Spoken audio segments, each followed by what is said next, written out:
ಪುಲಿಗೆರೆ ಸೋಮನಾಥ ಸಾಮಾನ್ಯ ಶತಕ ಸುಮಾರು 1899 ಧಾರವಾಡ ಜಿಲ್ಲೆಯ ಶಿರಹಟ್ಟಿ ತಾಲೂಕಿನ ಪುಲಿಗೇರಿಯವರು. ಈ ಒಂದು ಸೋಮೇಶ್ವರ ಶತಕವನ್ನು ಬರೆದಿರುವಂಥ ಕವಿಗಳು ಯಾರು? ಪುಲಿಗೆರೆ ಸೋಮನಾಥ ಅವರು.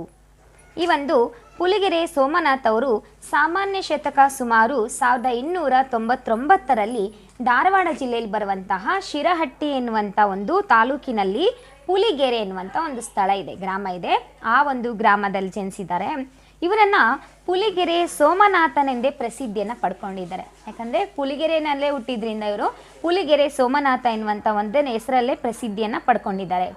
ಜೊತೆಗೆ ಕನ್ನಡ ಸಂಸ್ಕೃತ ಭಾಷಾ ಪಂಡಿತನಾದ ಈತನ ಅಂಕಿತ ನಾಮ ಹರಹರ ಶ್ರೀ ಚನ್ನ ಸೋಮೇಶ್ವರ. ಇವರ ಒಂದು ಅಂಕಿತ ನಾಮ ಯಾವುದು? ಹರಹರ ಶ್ರೀ ಚನ್ನ ಸೋಮೇಶ್ವರ ಎನ್ನುವಂಥದ್ದು. ಇವರು ಅನೇಕ ಕಾವ್ಯಗಳನ್ನು ಬರೆದಿದ್ದಾರೆ. ಕನ್ನಡ ರತ್ನಾಕರಂಡಕ ಎನ್ನುವಂಥ ಕಾವ್ಯವನ್ನು ಚಂಪುವಿನಲ್ಲಿಯೂ ಸೋಮೇಶ್ವರ ಶತಕವನ್ನು ವೃತ್ತ ಛಂದಸ್ಸಿನಲ್ಲಿಯೂ ರಚಿಸಿದ್ದಾರೆ. ಇವರು ಯಾವುದು? ಕನ್ನಡ ರತ್ನಾಕರಂಡಕ ಮತ್ತು ಕಾವ್ಯವನ್ನು ಒಂದು ಇದರಲ್ಲಿ ರಚಿಸಿದ್ದಾರೆ, ಚಂಪುವಿನಲ್ಲಿ, ಚಂಪು ಕಾವ್ಯದಲ್ಲಿ ರಚನೆಯನ್ನು ಮಾಡಿದ್ದಾರೆ. ಜೊತೆಗೆ ಸೋಮೇಶ್ವರ ಶತಕ ಎನ್ನುವಂಥದ್ದನ್ನು ವೃತ್ತ ಛಂದಸ್ಸಿನಲ್ಲಿ ಅವರು ರಚನೆಯನ್ನು ಮಾಡಿದ್ದಾರೆ.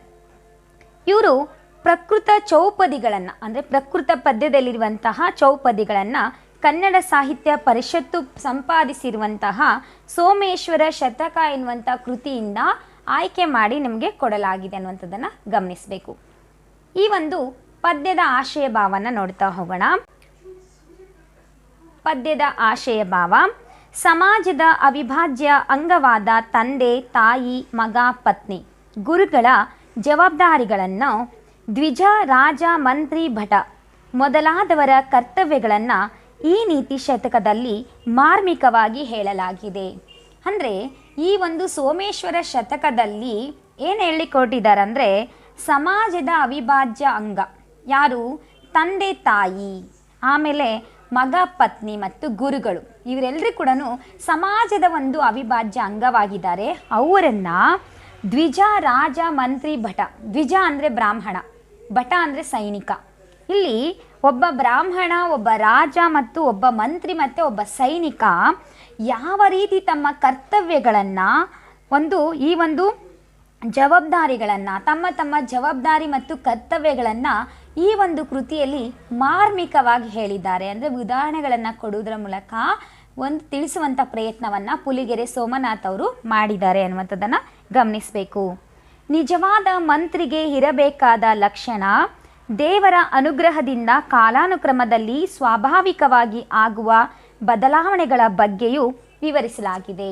ಈ ಒಂದು ಪದ್ಯದಲ್ಲಿ ಏನೇನು ಬದಲಾವಣೆಗಳನ್ನು ಕೊಟ್ಟಿದ್ದಾರೆ ಅಂದರೆ, ನಿಜವಾದಂಥ ಒಬ್ಬ ಮಂತ್ರಿ ಅಂದರೆ ನೋಡಿ, ರಾಜನಿಗಿಂತ ಮಂತ್ರಿ ತುಂಬ ಪ್ರಾಮುಖ್ಯತೆಯನ್ನು ಪಡೆದಿರಬೇಕು, ವಿದ್ಯಾವಂತನಾಗಿರಬೇಕು, ತುಂಬ ಬುದ್ಧಿವಂತನಾಗಿರಬೇಕು, ವಾಕ್ಚಾತುರ್ಯ ಗೊತ್ತಿರಬೇಕು, ಸೃಜನಾತ್ಮಕ ಚಿಂತನೆ ಇರಬೇಕು, ಆ ಒಂದು ರಾಜ್ಯವನ್ನು ಆಳುವಂತಹ ಒಂದು ಯೋಚನಾ ಶಕ್ತಿಯಲ್ಲಿ ಪ್ರಬಲನಾಗಿರಬೇಕು. ಯಾರು?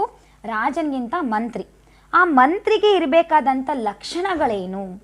ಜೊತೆಗೆ ದೇವರ ಅನುಗ್ರಹದಿಂದ ಕಾಲಾನುಕ್ರಮದಲ್ಲಿ ಆಗುವಂತಹ ಸ್ವಾಭಾವಿಕವಾಗಿ ಆಗುವಂಥ ಬದಲಾವಣೆಗಳು, ಅವುಗಳ ಬಗ್ಗೆ ಕೂಡ ತಿಳಿಸ್ತಾ ಇದ್ದಾರೆ. ಅಂದರೆ ಸ್ವಾಭಾವಿಕವಾಗಿ ತನ್ನಕ್ಕೆ ತಾನೇ ಕೆಲವೊಂದು ಬದಲಾವಣೆಗಳಾಗ್ತವೆ ಪ್ರಕೃತಿನಲ್ಲಿ, ಅದರ ಬಗ್ಗೆ ಕೂಡ ಇಲ್ಲಿ ತಿಳಿಸಿದ್ದಾರೆ. ಜೊತೆಗೆ ಈ ಮೂಲಕ ಪ್ರತಿಯೊಬ್ಬರು ತಮ್ಮ ಜವಾಬ್ದಾರಿಗಳನ್ನು ಅರಿತುಕೊಂಡಾಗ, ತಮ್ಮ ಜವಾಬ್ದಾರಿಗಳನ್ನು ಚೆನ್ನಾಗಿ ನಿಭಾಯಿಸಿದಾಗ, ತಮ್ಮ ಕರ್ತವ್ಯಗಳು ತಮ್ಮ ಜವಾಬ್ದಾರಿಗಳನ್ನು ಸರಿಯಾಗಿ ನಿಭಾಯಿಸಿದರೆ ಏನಾಗುತ್ತೆ? ಸುಖಿ ಸಮಾಜದ ನಿರ್ಮಾಣವಾಗುತ್ತೆ. ಅಂದರೆ ಒಂದು ಸುಖಿ ಸಮಾಜ ನಿರ್ಮಾಣ ಆಗುತ್ತೆ ಯಾವಾಗ ಪ್ರತಿಯೊಬ್ಬರು ಕೂಡ ತಮ್ಮ ಒಂದು ಕೆಲಸವನ್ನು, ತಮ್ಮ ಒಂದು ಜವಾಬ್ದಾರಿಯನ್ನು, ತಮ್ಮ ಒಂದು ಕರ್ತವ್ಯಗಳನ್ನು ಚಾಚೂ ತಪ್ಪದೆ ಪಾಲಿಸಬೇಕೆನ್ನುವಂಥ ಒಂದು ವಿಷಯವನ್ನು ಈ ಒಂದು ನೀತಿ ಶತಕದಲ್ಲಿ ತಿಳಿಸಿದ್ದಾರೆ ಎನ್ನುವಂಥದ್ದನ್ನು ಗಮನಿಸಬೇಕು. ನೋಡಿ, ಸಮಾಜದಲ್ಲಿ ನಾವು ಸಾಕಷ್ಟು ಕ್ಷೇತ್ರಗಳಲ್ಲಿ ಕೆಲಸ ಮಾಡುವಂಥವ್ರು, ಸಾಕಷ್ಟು ವರ್ಗಗಳಲ್ಲಿರುವಂಥವ್ರು, ಪ್ರತಿಯೊಬ್ಬರು ಕೂಡ ಅವ್ರದ್ದೇ ಆದಂಥ ಒಂದು ಕೆಲಸಗಳನ್ನ ಮಾಡ್ತಾ ಇರ್ತಾರೆ. ಇಲ್ಲಿ ನಾವು ಪ್ರತಿಯೊಂದು ಕ್ಷೇತ್ರವನ್ನು ಗಮನದಲ್ಲಿ ಇಟ್ಕೊಂಡಾಗ ಪ್ರತಿಯೊಬ್ಬರು ಕೂಡ ತಮ್ಮದೇ ಆಗಿರುವಂಥ ಜವಾಬ್ದಾರಿಗಳು, ಕರ್ತವ್ಯಗಳನ್ನು ಒಳಗೊಂಡಿರ್ತಾರೆ. ಅವುಗಳನ್ನು ಪಾಲಿಸೋದ್ರಲ್ಲಿ ಇಡುತ್ತಾರೆ.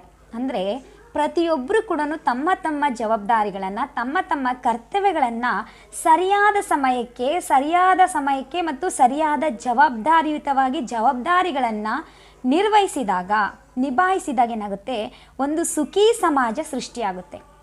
ಆ ಒಂದು ಪ್ರಯತ್ನದಲ್ಲಿ ನಾವೆಲ್ಲರೂ ಕೂಡ ಪಡಬೇಕು ಅನ್ನುವಂಥದ್ದು ನನ್ನ ಒಂದು ಭಾವನೆ.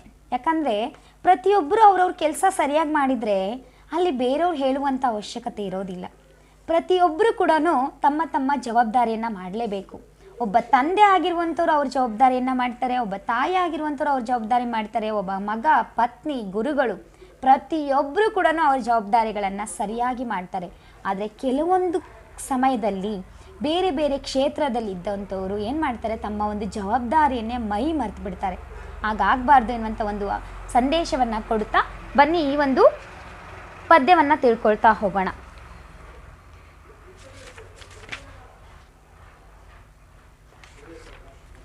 ಹಿತವಂ ತೋರುವನಾತ್ಮ ಬಂಧು ಪೊರೆವಾತಂ ತಂದೆ ಸಧರ್ಮದ ಸತಿಯೇ ಸರ್ವಕ್ಕೆ ಸಾಧನಂ ಕಲಿಸಿದಾತಂ ವರ್ಣ ಮಾತ್ರಂ ಗುರು ಶ್ರುತಿ ಮಾರ್ಗಂ ಬಿಡದಾತ ಸುವ್ರತಿ ಮಹಾಸದ್ವಿದ್ಯೆ ಪುಣ್ಯದಂ ಸುತನೇ ಸದ್ಗತಿದಾತನೈ ಹರಹರ ಶ್ರೀ ಚೆನ್ನ ಸೋಮೇಶ್ವರ. ಈ ಒಂದು ಮೊದಲನೇ ಪದ್ಯದ ವೃಂದದಲ್ಲಿ ಹೇಳ್ತಾ ಇದ್ದಾರೆ, ಹಿತವಂ ತೋರುವನಾತ್ಮಂ ಬಂಧು. ಹಿತವಂ ಅಂದರೆ ಒಳಿತನ್ನ, ಯಾವ ವ್ಯಕ್ತಿ ಒಳಿತನ್ನ ಬಯಸ್ತಾನೋ ಅವನು ಬಂಧು ಅಂತ ಹೇಳ್ಸ್ಕೊತಾನೆ.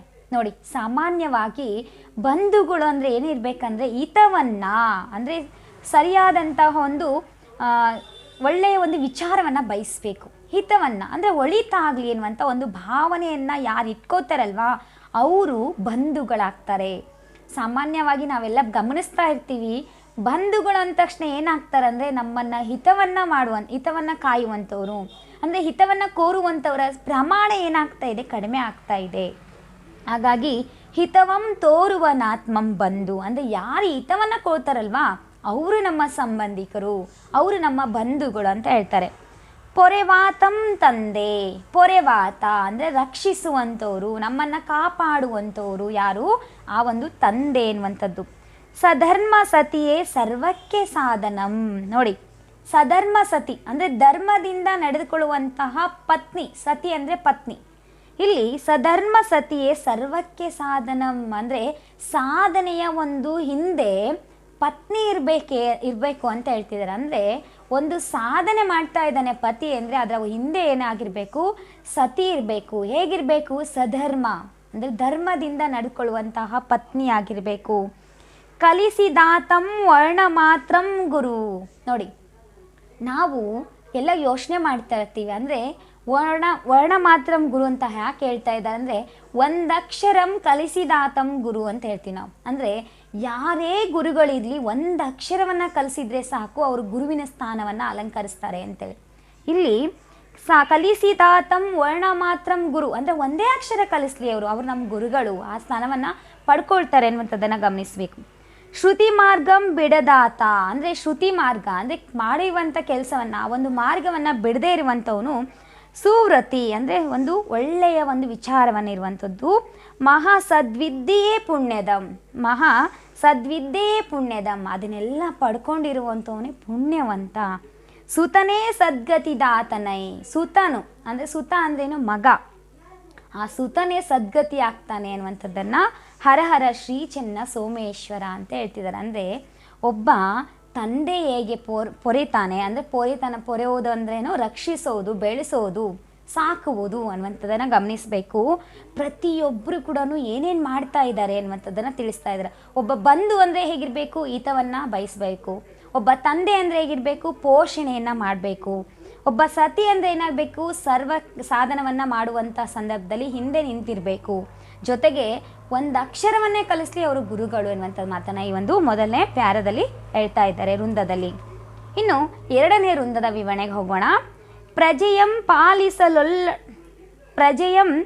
ಪಾಲಿಸಬಲ್ಲೊಡ ತರಸನಂ ಕೈಯಾಸೆಯಂ ಮಾಡದಂ ನಿಜ ಮಂತ್ರೀಶ್ವರ ತಂದೆ ತಾಯ್ ಸಲಹಲ್ ಬಲ್ಲಾತನೆ ಧಾರ್ಮಿಕಂ ಭಜಕಂ ದೈವದ ಭಕ್ತಿಯುಳ್ಳೊಡೆ ಭಟ್ಟಂ ನಾದವಂ ದ್ವಿಜನಾಚಾರತೆಯುಳ್ಳವಂ ಹರಹರ ಶ್ರೀ ಚೆನ್ನ ಸೋಮೇಶ್ವರ. ಇಲ್ಲಿ ಹೇಳ್ತಾ ಇದ್ದಾರೆ ಪ್ರಜೆಯಂ ಪಾಲಿಸಬಲ್ಲೊಡ ತರಸಂ, ಅಂದರೆ ಪ್ರಜೆಗಳನ್ನು ಪಾಲಿಸುವಂತಹ ಮನೋಭಾವನೆ ಇರಬೇಕು. ಯಾರಿಗೆ? ಒಬ್ಬ ರಾಜನಿಗೆ. ಅರಸ ಅಂದರೆ ರಾಜ, ದೊರೆ ಅಂತ ಹೇಳ್ತೀವಿ ನಾವು. ಇಲ್ಲಿ ಪ್ರಜೆಯನ್ನು ಪಾಲಿಸುವಂಥದ್ದು ಅಂದರೆ ಪ್ರಜೆಯನ್ನು ರಕ್ಷಣೆ ಮಾಡಬೇಕಿದೆ, ಪ್ರಜೆಗಳನ್ನು ಸರಿಯಾಗಿ ನೋಡ್ಕೋಬೇಕಿದೆ ಅಲ್ವಾ. ಆ ಒಂದು ಪ್ರಜೆಯನ್ನು ರಕ್ಷಣೆ ಯಾರು ಮಾಡ್ತಾನೋ ಅವನೇನಾಗ್ತಾನೆ, ಒಬ್ಬ ರಾಜನಾಗ್ತಾನೆ ಅನ್ನುವಂಥದ್ದನ್ನು ಇಲ್ಲಿ ಹೇಳ್ತಾ ಇದ್ದಾರೆ. ಪ್ರತಿಯೊಂದು ವಿಚಾರವನ್ನು ಕೂಡ ತುಂಬ ಸುಂದರವಾಗಿ ಹೇಳ್ತಾ ಇದ್ದಾರೆ. ಜೊತೆಗೆ ಕೈಯಾಸೆಯಂ ಮಾಡದಂ ನಿಜ ಮಂತ್ರೀಶ್ವರ. ನೋಡಿ, ಕೈಯಾಸೆಯಂ ಮಾಡದಂ ಅಂದರೆ ಲಂಚ ಕೇಳದೆ ಇರುವಂಥವನು. ನನಗೆ ಲಂಚ ಕೊಡಿ ಅಂತ ಕೇಳಿದರೆ ಅವನು ಮಂತ್ರಿ ಸ್ಥಾನಕ್ಕೆ ಯೋಗ್ಯನಲ್ಲ. ಯಾವ ಮಂತ್ರಿ ಲಂಚವನ್ನು ಕೇಳಿದೆ, ಕೈ ಆಸೆ ಅಂದರೆ ಕೈಯನ್ನು ಒಡ್ಡಿ ಆಸೆ ಪಡುವಂಥವನು ಯಾರು, ಅವನು ಮಂತ್ರಿ ಆಗೋದಿಲ್ಲ. ಕೈಯಾಸೆ ಮಾಡದಂ ಅಂದರೆ ಕೈಯಾಸೆಯನ್ನು ಪಡೆದೇ ಇರುವಂಥವನು, ಲಂಚವನ್ನು ಸ್ವೀಕಾರ ಮಾಡದೇ ಇರುವಂಥವನು ನಿಜ ಮಂತ್ರೀಶ್ವರ ಅಂದರೆ ನಿಜವಾದ ಮಂತ್ರಿ ಆಗ್ತಾನೆ. ಜೊತೆಗೆ ತಂದೆ ತಾಯಿ ಸಲಹಲ್ ಬಲ್ಲಾತನೇ ಧಾರ್ಮಿಕಂ ಅಂದರೆ ತಂದೆ ತಾಯಿಯನ್ನು ರಕ್ಷಣೆ ಮಾಡುವಂಥವನು, ತಂದೆ ತಾಯಿಯನ್ನು ಸಲಹುವಂಥವನು, ತಂದೆ ತಾಯಿಯನ್ನು ಭಕ್ತಿಪೂರ್ವಕವಾಗಿ ಪೊರೆಯುವಂಥವನು ಯಾರಾಗ್ತಾರೆ, ಒಬ್ಬ ಧಾರ್ಮಿಕಂ ಆಗ್ತಾನೆ, ಒಬ್ಬ ದೈವತ್ವ ಇರುವಂಥ ವ್ಯಕ್ತಿ ಆಗ್ತಾನೆ ಅಂತ ಹೇಳ್ತಾರೆ. ಭಜಕಂ ದೈವದ ಭಕ್ತಿಯುಳ್ಳಡೆ ಭಟಂ. ನೋಡಿ, ಇಲ್ಲಿ ಭಟಂ ಅನ್ನುವಂಥವ್ನು, ಭಟ ಅಂದ್ರೇನು, ನಾನು ಮೊದಲೇ ಹೇಳಿದ್ದೀನಿ, ಸೈನಿಕ. ಯಾವುದೇ ರೀತಿಯಾದಂತಹ ಒಂದು ನಿರ್ಭೀತ ತಾನಾದಂ ಅಂದರೆ ನಿರ್ಭೀತ ತಾನಾದಂ ಅಂದ್ರೇನು, ಭಟನಾಗಿರುವಂಥನು, ಒಬ್ಬ ಸೈನಿಕನಾಗಿರುವಂಥನು ನಿರ್ಭೀತ ಅಂದರೆ ಭಯವಿಲ್ಲದ ರೀತಿಲಿ ಇರಬೇಕೇ ವಿನಃ ಯಾವುದೇ ರೀತಿಯಾಗಿ ಭಯ ಪಡುವಂಥವನಿಗೆ ಸೈನಿಕ ಅಂತ ಹೇಳೋದಿಲ್ಲ. ನೋಡಿ, ನಮ್ಮ ಸೈನಿಕರೆಲ್ಲರೂ ಹೇಗೆ ಹೋರಾಟ ಮಾಡ್ತಾರಲ್ವ, ಅವ್ರಿಗೆ ಏನಾರು ಒಂಚೂರಾದ್ರೂ ಭಯ ಇರುತ್ತಾ? ಪ್ರಾಣ ಭಯನೂ ಇರಲ್ಲ, ಹಣದ ಭಯನೂ ಇರಲ್ಲ, ಯಾವುದೇ ಭಯ ಇರೋದಿಲ್ಲ.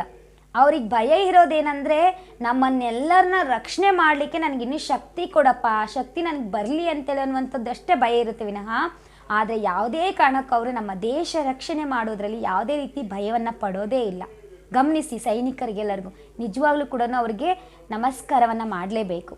ಯಾಕಂದರೆ ಒಬ್ಬ ಸೈನಿಕ, ಒಬ್ಬ ಯೋಧ ಏನು ಮಾಡ್ತಾನೆ, ತನ್ನ ಪ್ರಾಣವನ್ನೇ ಮುಡಿಪಾಗಿ ಬಿಟ್ಬಿಟ್ಟು ತುಂಬ ಚೆನ್ನಾಗಿ ನಮ್ಮನ್ನೆಲ್ಲರನ್ನೂ ಗಡಿಗಳನ್ನು ರಕ್ಷಣೆ ಮಾಡ್ತಾನೆ. ಈಗ ನಾವು ಇಷ್ಟು ಚೆಂದಾಗಿ ನಾವು ಪಾಠ ಮಾಡ್ಕೊಳ್ತಾ ಆರಾಮಾಗಿ ಪಾಠವನ್ನು ಕೇಳ್ತಾ ಇದ್ದೀವಿ ಅಂದರೆ ಕೂಡ ಅದಕ್ಕೆ ಸೈನಿಕರು ಕೂಡ ಕಾರಣ ಅಂತ ಹೇಳ್ಬೋದು. ಯಾಕಂದರೆ ನಾವಿಷ್ಟು ಆರಾಮಾಗಿ ಪಾಠ ಮಾಡ್ತಾ ಇದ್ದೀನ, ನೀವು ಆರಾಮಾಗಿ ಪಾಠವನ್ನು ಕೇಳ್ತಾ ಇದ್ದೀರ, ಅದಕ್ಕೆ ಯಾರು ಕಾರಣ ಅಂದರೆ ಸೈನಿಕರು. ನಮ್ಮ ಸೈನಿಕರು ಇಲ್ಲ ಅಂದಿದ್ರೆ ನಾವು ಏನೋ ಆಗ್ಬಿಡ್ತಾ ಇದ್ವಿ ಅಲ್ವಾ. ಅಂದರೆ ಆ ಸೈನಿಕ ವರ್ಗಕ್ಕೆ ನಿಜವಾಗ್ಲೂ ಕೂಡ ಧನ್ಯತೆಯನ್ನು ಅರ್ಪಿಸಲೇಬೇಕು ನಾವು ಅಲ್ವಾ. ಇಲ್ಲಿ ನೋಡಿ ಹೇಳ್ತಾ ಇದ್ದಾರೆ, ಒಬ್ಬ ನಿರ್ಭೀತ ಅಂದರೆ ಭಯವಿಲ್ಲದಂಥವನು ಸೈನಿಕ ಆಗ್ತಾನೆ. ದ್ವಿಜನಾಚರತೆಯುಳ್ಳವಂ ಹರಹರ ಶ್ರೀ ಚೆನ್ನ ಸೋಮೇಶ್ವರ. ದ್ವಿಜ ಅಂದರೆ ಬ್ರಾಹ್ಮಣ, ಒಬ್ಬ ಬ್ರಾಹ್ಮಣ ಆಗಿರುವಂಥವನು ಆಚಾರವಂತಿಕೆ ಇಲ್ಲ ಅಂದರೆ ಅವನು ಬ್ರಾಹ್ಮಣನಾಗೋದಿಲ್ಲ. ಯಾರು ಆಚಾರವಂತರು ಇರ್ತಾರೋ ಅವರು ಬ್ರಾಹ್ಮಣ ಅಂತ ಅನ್ಸ್ಕೊಳ್ತಾರಪ್ಪ, ಶ್ರೀ ಹರಹರ ಚೆನ್ನ ಸೋಮೇಶ್ವರ ಅಂತ ಹೇಳ್ತಿದ್ದಾರೆ. ಅಂದರೆ ಆ ಒಂದು ಅಂಕಿತನಾಮವನ್ನು ಬಳಸ್ತಾ ಹೋಗ್ತಾರೆ. ಕೇಳಿದ್ರಲ್ವಾ? ಉಳಿದಿರೋ ಒಂದು ಪದ್ಯದ ವಿವರಣೆಯನ್ನು ನಾನು ಮುಂದಿನ ಒಂದು ವಿಡಿಯೋದಲ್ಲಿ ತಿಳಿಸ್ಕೊಡ್ತೀನಿ. ದಯವಿಟ್ಟು ಯಾರೆಲ್ಲ ನಮ್ಮ ಚಾನಲ್ನ ವೀಕ್ಷಣೆ ಮಾಡ್ತಾ ಇದ್ದೀರೋ ದಯವಿಟ್ಟು ಸಬ್ಸ್ಕ್ರೈಬ್ ಮಾಡಿ ಅಂತ ಹೇಳ್ತಾ, ಎಲ್ಲರಿಗೂ ಕಲ್ಪತರು ದಿನದ ಮತ್ತೊಮ್ಮೆ ಶುಭಾಶಯಗಳನ್ನ ತಿಳಿಸ್ತಾ, ದೇವರು ಭಗವಂತ ನಿಮಗೆ ಸಕಲ ಇಷ್ಟಾರ್ಥಗಳನ್ನು ಸಿದ್ಧಿಸ್ತಿ ಅಂತ ಹೇಳ್ತಾ, ದಯವಿಟ್ಟು ಎಲ್ಲರೂ ಕೂಡ ನಮ್ಮ ಚಾನಲ್ನ ಸಪೋರ್ಟ್ ಮಾಡಿ, ಜೊತೆಗೆ ಲೈಕ್ ಮಾಡಿ, ಸಬ್ಸ್ಕ್ರೈಬ್ ಮಾಡಿ. ದಯವಿಟ್ಟು ಚಾನಲ್ನ ಈ ವಿಡಿಯೋವನ್ನು ಸ್ಕಿಪ್ ಮಾಡದೆ ಪೂರ್ತಿಯಾಗಿ ನೋಡಿ. ಧನ್ಯವಾದ. ನೋಡಿಲ್ಲ ಅಂದ್ರೆ ಮತ್ತೊಮ್ಮೆ ರೀಪ್ಲೇ ಮಾಡಿಬಿಟ್ಟು ನೋಡಿ ದಯವಿಟ್ಟು. ಧನ್ಯವಾದ.